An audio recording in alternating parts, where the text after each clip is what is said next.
Ils nous ont raconté tout cela et beaucoup d'entre nous ont commencé à en écrire l'histoire.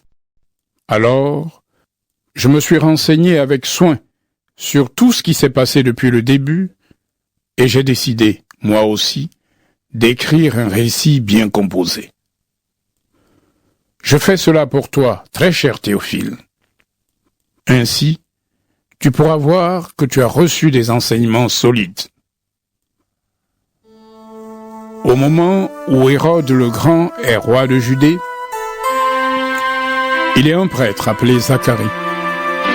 Il fait partie de la famille d'Abia, une famille de prêtres.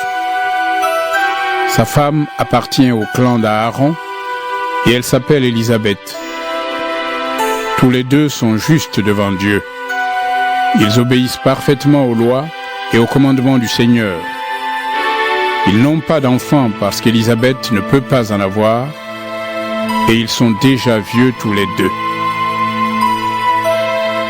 Un jour, Zacharie fait son travail de prêtre dans le temple de Dieu parce que c'est le tour de sa famille. Selon la coutume des prêtres, on choisit quelqu'un pour entrer dans le lieu saint du Seigneur. Et ce jour-là, c'est Zacharie qui entre pour offrir l'encens. Tout le peuple de Dieu prie dehors au moment où on brûle l'encens. Alors, un ange du Seigneur se montre à Zacharie. L'ange se tient à droite de l'autel où on brûle l'encens. Quand Zacharie le voit, il est ému et il a très peur. Mais l'ange lui dit: « N'aie pas peur, Zacharie. Oui, Dieu a entendu ta prière. Élisabeth, ta femme, te donnera un fils. Tu l'appelleras Jean. Alors, tu seras rempli de bonheur et de joie, et quand ton fils naîtra, beaucoup d'autres personnes seront dans la joie. En effet, il sera quelqu'un d'important pour le Seigneur. Il ne boira ni vin ni aucun autre alcool. Il sera déjà rempli de l'Esprit Saint dans le ventre de sa mère. Il ramènera beaucoup de gens d'Israël vers le Seigneur leur Dieu. Il viendra comme messager de Dieu avec l'esprit et la puissance du prophète Élie. Comme Élie, ton fils fera la paix entre les parents et leurs enfants. Il changera le cœur de ceux qui n'obéissent pas à Dieu. Et ils se mettront à penser comme des personnes justes. Ainsi, il formera pour le Seigneur un peuple bien préparé. Zacharie dit à l'ange: « Comment savoir que c'est vrai? Je suis bien vieux et ma femme aussi est âgée. » L'ange lui répond: « Moi, je suis Gabriel. Je me tiens devant Dieu pour le servir. Il m'a envoyé pour te parler et pour t'annoncer cette bonne nouvelle. Mais tu n'as pas cru à mes paroles. Tu vas donc devenir muet. Et tu ne pourras plus parler jusqu'au jour où tout cela se réalisera. Oui, ce que je t'ai dit arrivera au moment que Dieu a fixé. Pendant ce temps, le peuple attend Zacharie. Les gens s'étonnent de le voir rester si longtemps dans le lieu saint. Quand il sort, il ne peut pas leur parler. Il leur fait des signes et il reste muet. Alors les gens comprennent qu'il a vu dans le lieu très saint quelque chose venant de Dieu. Puis, quand Zacharie a fini son temps de service dans le temple, il rentre chez lui. Après cela, sa femme Élisabeth devient enceinte et pendant 5 mois, elle se cache dans sa maison. Elle se dit: « Voilà ce que le Seigneur a fait pour moi. J'avais honte devant mon peuple parce que je n'avais pas d'enfant. Mais maintenant, le Seigneur s'est occupé de moi. Il a enlevé ma honte. » Élisabeth est enceinte depuis 6 mois. Voici que Dieu envoie l'ange Gabriel dans une ville de Galilée appelée Nazareth. Il l'envoie chez une jeune fille promise en mariage à un homme appelé Joseph. Joseph a pour ancêtre le roi David, et le nom de la jeune fille est Marie. L'ange entre chez elle et lui dit: Réjouis-toi, le Seigneur Dieu t'a montré son amour d'une manière particulière. Il est avec toi. En entendant cela, Marie est très émue. Elle se demande: Que veut dire cette façon de saluer? L'ange lui dit: N'aie pas peur, Marie. Oui, Dieu t'a montré son amour d'une manière particulière.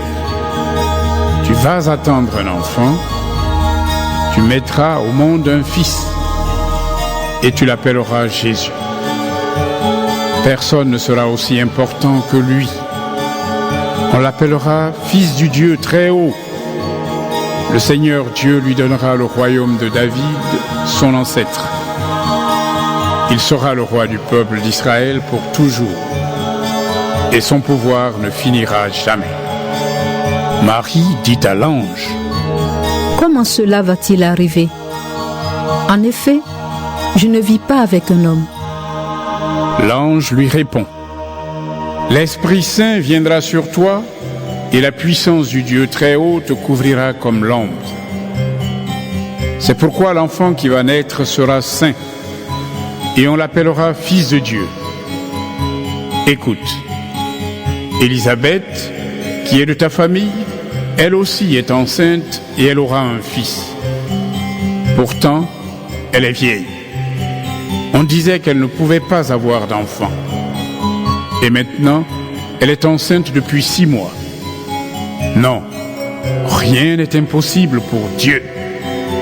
Marie répond: Je suis la servante du Seigneur. Que Dieu fasse pour moi ce que tu as dit. Alors, l'ange la quitte. Peu de temps après, Marie s'en va. Elle marche vite vers les montagnes, dans une ville de Judée. Elle entre dans la maison de Zacharie et salue Élisabeth. Quand Élisabeth entend la salutation de Marie, l'enfant remue dans son ventre. Alors Élisabeth est remplie de l'Esprit Saint. Elle dit d'une voix forte: Dieu te bénit plus que toutes les autres femmes, et il bénit aussi l'enfant que tu portes en toi. La mère de mon Seigneur vient chez moi. Quel honneur pour moi! Oui, comme mes oreilles ont entendu ta salutation, l'enfant a remué de joie dans mon ventre. Tu es heureuse. En effet, tu as fait confiance au Seigneur, et ce qu'il t'a dit arrivera. Marie dit alors: Oui, vraiment, le Seigneur est grand. Je le chante. Mon cœur est dans la joie à cause de Dieu qui me sauve. Il a fait attention à moi, sa servante sans importance. Oui, à partir de maintenant, les gens de tous les temps diront mon bonheur. Le Dieu Tout-Puissant a fait pour moi des choses magnifiques. Son nom est saint. Il sera plein de bonté pour toujours envers ceux qui le respectent avec confiance. Il agit avec beaucoup de puissance. Il chasse ceux qui ont le cœur orgueilleux. Il renverse les rois de leur siège et il relève les petits. Il donne beaucoup de richesses à ceux qui ont faim, et les riches, il les renvoie les mains vides. Il vient au secours du peuple d'Israël, son serviteur. Il n'oublie pas de montrer sa bonté. Voilà ce qu'il a promis à nos ancêtres, à Abraham et à sa famille pour toujours. Marie reste avec Élisabeth pendant 3 mois environ, puis elle retourne chez elle. C'est le moment où Élisabeth doit accoucher, et elle met au monde un fils. Ses voisins et les gens de sa famille apprennent cela. Le Seigneur est grand. Il a été très bon pour elle, et ils sont dans la joie avec Élisabeth. Une semaine plus tard, ils viennent pour faire circoncire l'enfant.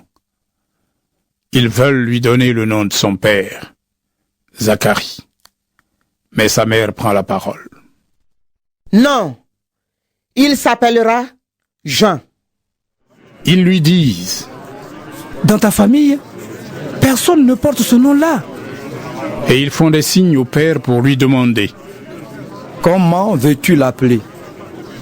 Zacharie demande quelque chose pour écrire. Il écrit. Son nom est Jean. Tous sont très étonnés. Au même moment, Zacharie peut de nouveau parler. Il chante la bonté de Dieu. Alors, tous les voisins ont peur et dans toute la région des montagnes de Judée, on raconte tout ce qui s'est passé. Tous ceux qui apprennent cela le gardent dans leur cœur. Ils se demandent: Quel sera l'avenir de cet enfant?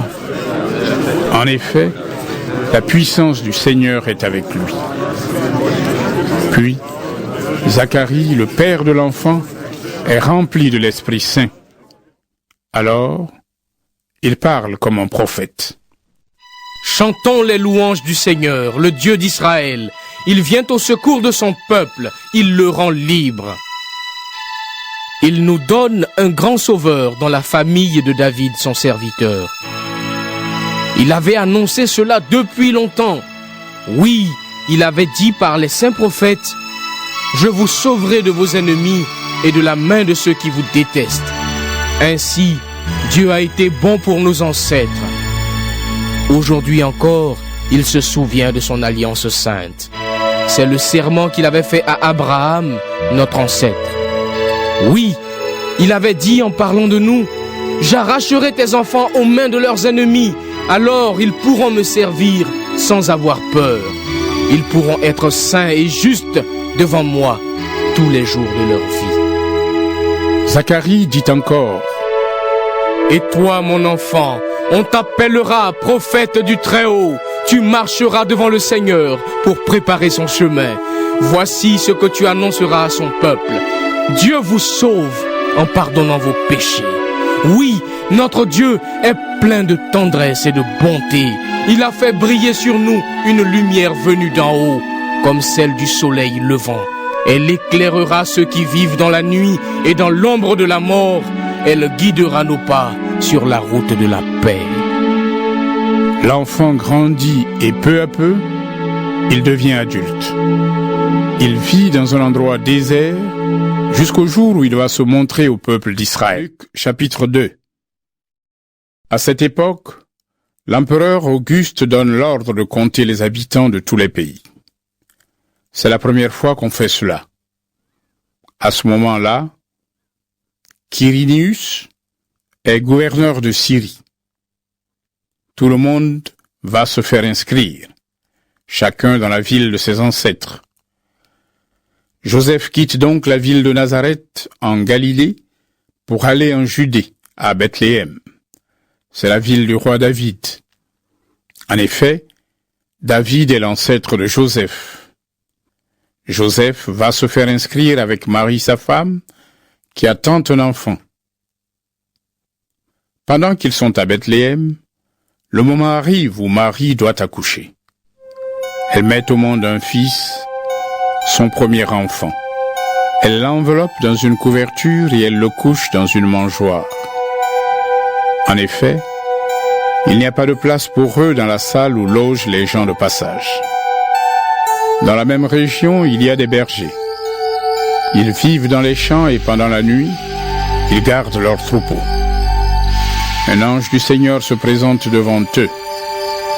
La gloire du Seigneur les enveloppe de lumière. Alors, ils ont très peur. L'ange leur dit: N'ayez pas peur. Oui, je viens vous annoncer une bonne nouvelle qui sera une grande joie pour tout votre peuple. Aujourd'hui, dans la ville de David, un sauveur est né pour vous. C'est le Christ, le Seigneur. Voici comment vous allez le reconnaître.